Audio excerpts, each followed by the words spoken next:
ClearanceJobs.com. I'm joined by Jill Hamilton, editor at ClearanceJobs.com. How are you today, Jill?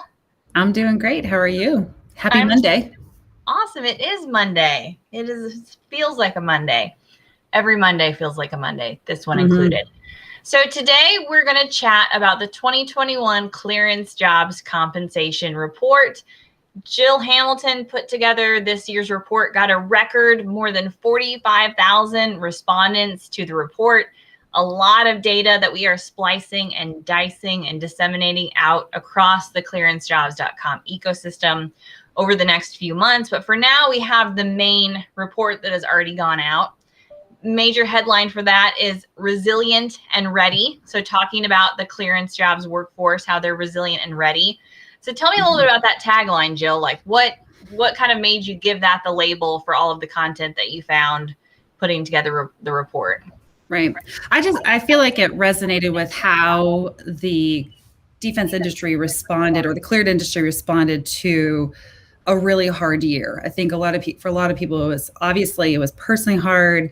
And then employment opportunities around the country, around the world were struggling. And then, but in the cleared industry within national security, things stayed not just stable, where people were just like resting back on their laurels and taking advantage of this work from home situation, which most people in national security have never had before, but they're actually out there and trying to do the best with all the cards that we've been dealt for the year, ready to take on more, thinking creatively of how we can use this, tragedy and be stronger, because, our adversaries don't take a rest or time off just because it's a pandemic. And even like with cybersecurity issues, all those things stepped up, and the national security workforce responded well and wants to use all the lessons learned from this past year to be more agile and to change up some things in the future. So it's almost as if everybody went home. So it's not like you had to test out this whole telework thing on just a few guinea pigs. You basically had to try out a lot of things across the board. So things kind of got implemented, I think, a little bit faster even.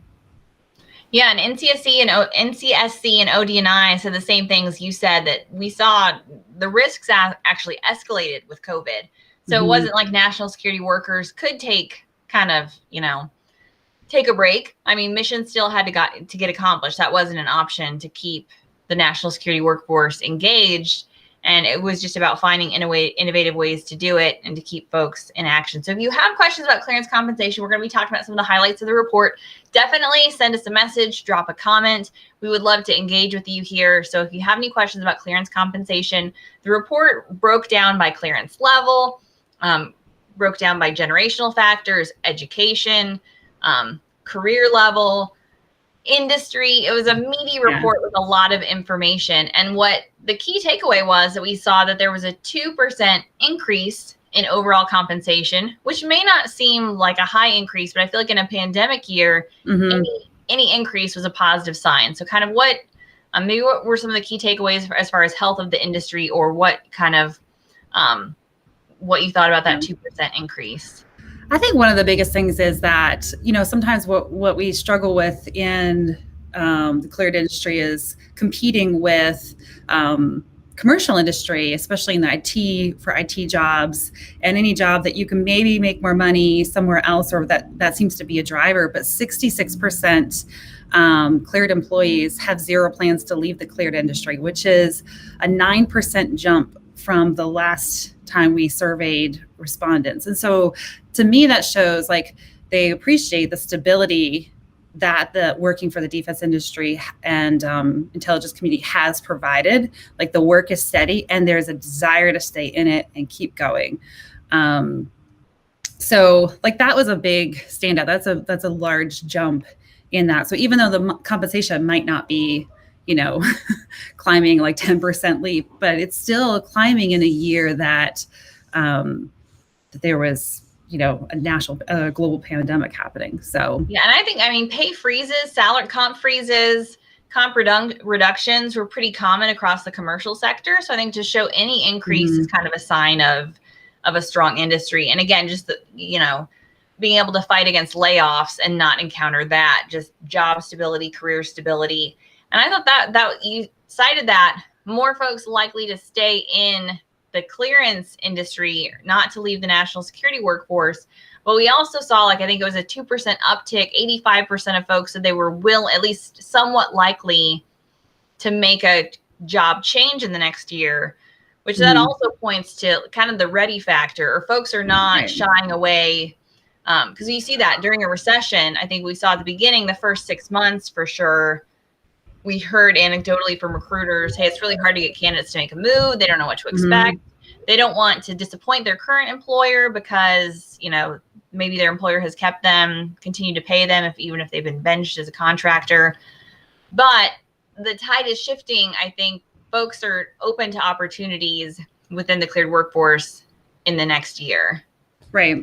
I even think it opens up a little bit on, especially when you speak of relocating. We still see a big hub in the DMV.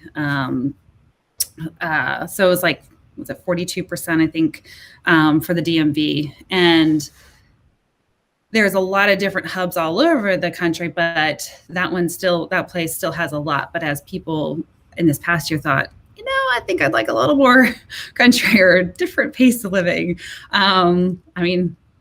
Northern Virginia's great, but like they might there's different opportunities that are growing in a lot of different areas that might have a lower cost of living, that you can sell those different options a little bit more this year, I think, with after people going through, we spent a lot of time in our home and it was a 1-bedroom condo, that could change.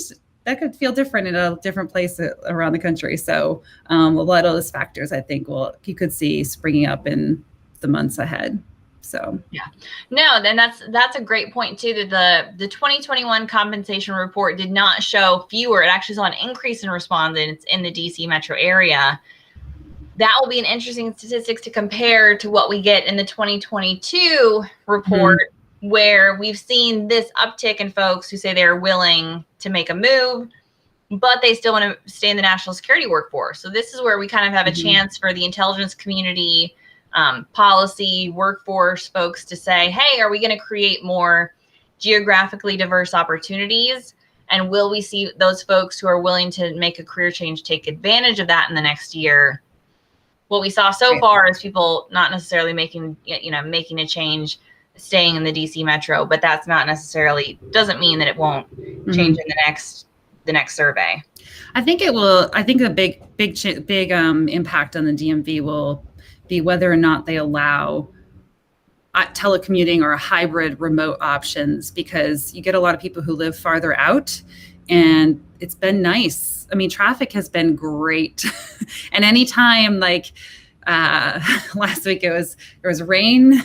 And it's spring, which is normally tourist season. The cherry blossoms are out around the tidal basin, and those pick up, and all of a sudden the Beltway comes to a halt, and you think, oh, this is how it used to be. It's been a year-long break, basically. Every now and then you'll see a little bit.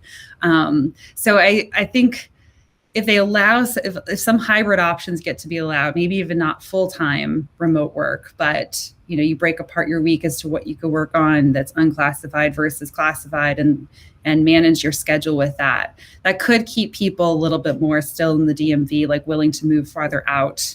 Because some people even go as far as Pennsylvania for their home life, and then they were commuting many, many, many, many, many hours a day. So, that'll be interesting to see. And it's definitely, we always, we talked about certifications, we talked about education. Education level definitely correlated with compensation. Having a certification correlated with compensation. Maybe talk a little, what were some of the key takeaways you saw when it came to certifications and degrees for compensation? Yeah. So I think the education definitely got confirmed in there, and that there was a $20,000 difference in salaries between bachelor's degree and master's degree. And I looked at a lot of the different job function, like different jobs that people have to see. And there's just generally a gap in there. Now, and a lot of it correlates with additional experience. So both of those tend to play together. So it's a little bit different. It's a little bit more on the lower end if you get your master's fresh out of your undergrad. You might not see that big of a difference. It's only going to be a few thousand, but as your experience grows, the compensation multiplies faster than if you'd just gone into that same field with just a bachelor's, which is just interesting it's kind of fascinating to watch those numbers. Like, oh, that does work exactly the way I thought it would.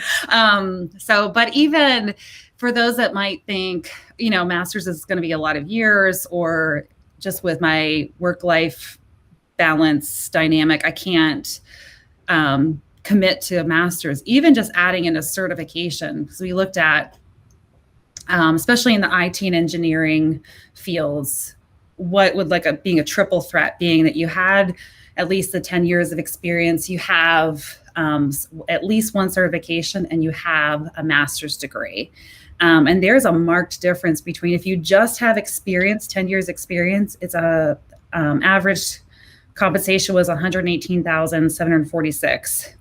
But if you have all three, it's almost $143,000 average annual compensation for the year, which is a big leap that you're still both are at 10 years. But if you have those two differentiating factors of a master's degree and a certification, you'll see a big pay bump specifically in IT and engineering. But even if you just add one of those, either one, it was an average compensation of over $125,000 a year. So even one will get your salary on its way up. Yeah. So that was and I think that's, you pointed out the IT piece of it. When we're looking at those six-figure salaries in the cleared space, definitely IT, engineering fields, business sales, I feel like continue to do well, and management positions.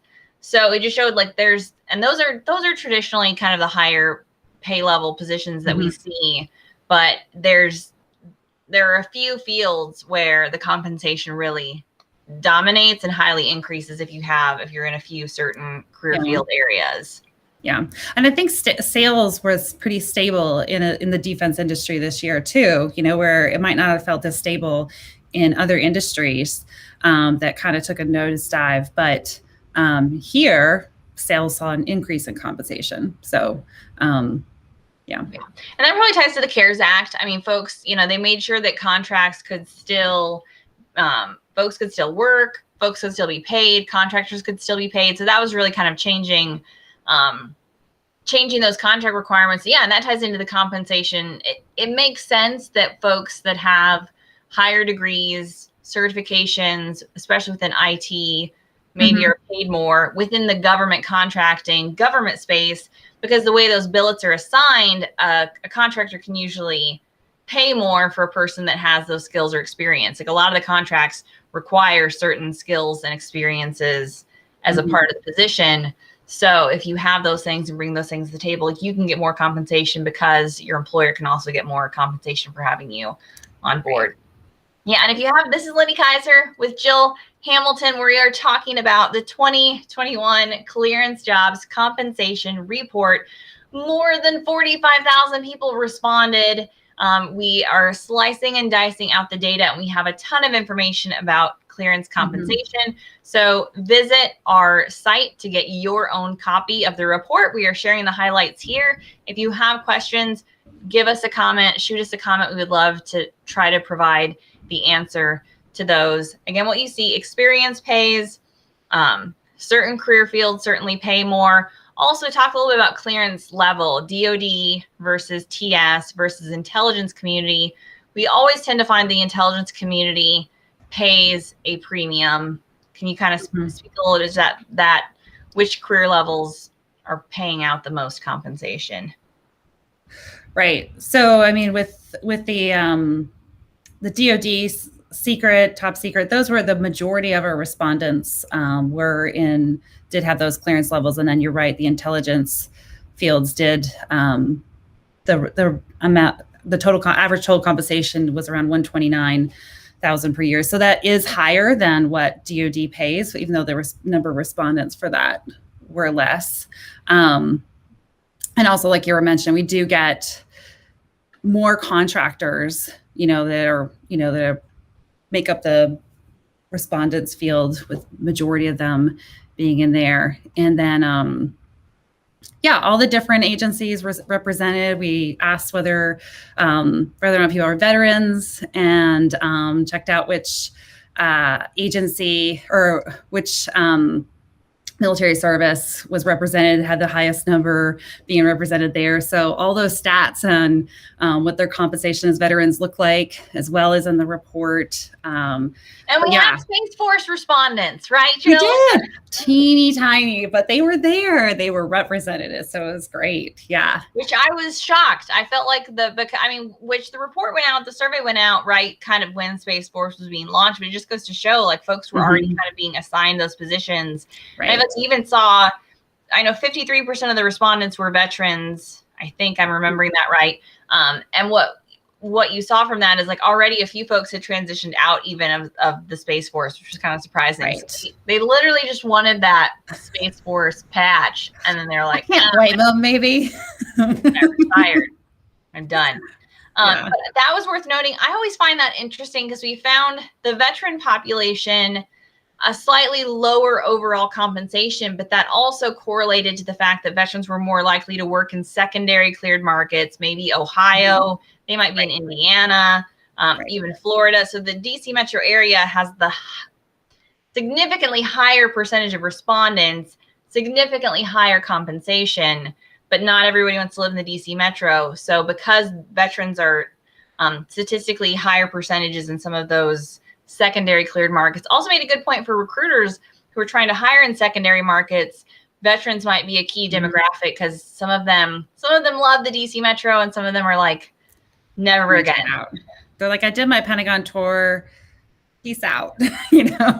So definitely look for all those different areas around the country where they don't feel the need that, hey, maybe we should move out of here in another 3 years. That's our old life, and maybe wanted to leave that behind. So, yeah. And then when it comes to respondents, we broke it down also by the delightful demographics of boomers, Gen X, millennials. I think we had Gen Z in there, a small percentage. But Gen X and millennials are definitely the key demographic that are fueling the national security workforce today, correct?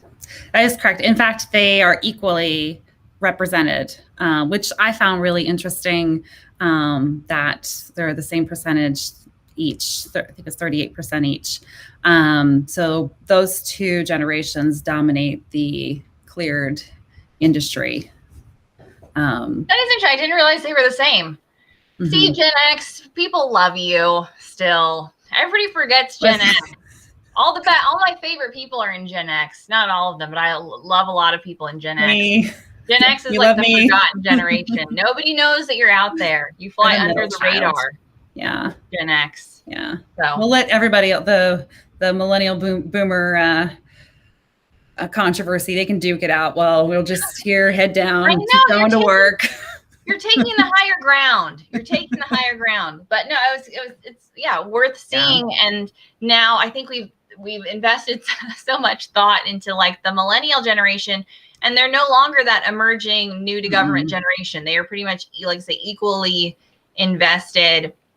And when we start to talk about generational differences, we're going to have to start talking about Gen Z and whoever who's next, Gen Zoom. Who are those kids? Who's coming up? I don't know. I think it's Alpha. I have kids in both of some in Gen Z, some in Alpha. So they're not Gen Alpha. Goodness gracious. Gen Alpha. What does that even mean? I'm going to be Googling that later. Okay, we're about at time, and it was I had a lot of fun talking about the compensation report. Thank you to Katie Keller, our delightful editorial communications manager. No way she's Gen X. You look way too young. See? Thank you. Really? Yes, I am. I just made it in. 25, and also as a part of Generation X. Thank you, Samuel. Name your compensation. We would like to come visit us at ClearanceJobs.com anytime. So again, if you have more questions, we posted the link to the report on here. So again, thanks to Katie Keller for sharing lots of links. We have a link to an interview with our founder and president, Evan Lesser. I think he's a Gen Xer. So hat Hats off to Evan Lesser. He talks about the compensation report in a different podcast. And stay tuned. We're going to continue to roll out more reports and information. Again, thanks to Jill for putting together this meaty, amazing, awesome, best ever ClearanceJobs compensation report. Anything else, Jill, that we forgot to talk about? I think we covered it all. It was definitely a privilege to work on this. I love when numbers tell the story. So, it's all about the story. It's great. Samuel's already on ClearanceJobs. Thank you, Samuel. We love you. Please watch all of our videos and tell us how young we look anytime. I'm not above it. I'm just saying I'm not above it. Okay. I'm not. Thank you again for listening and for joining and for tuning in. And again, other questions about compensation and security clearances, please visit us at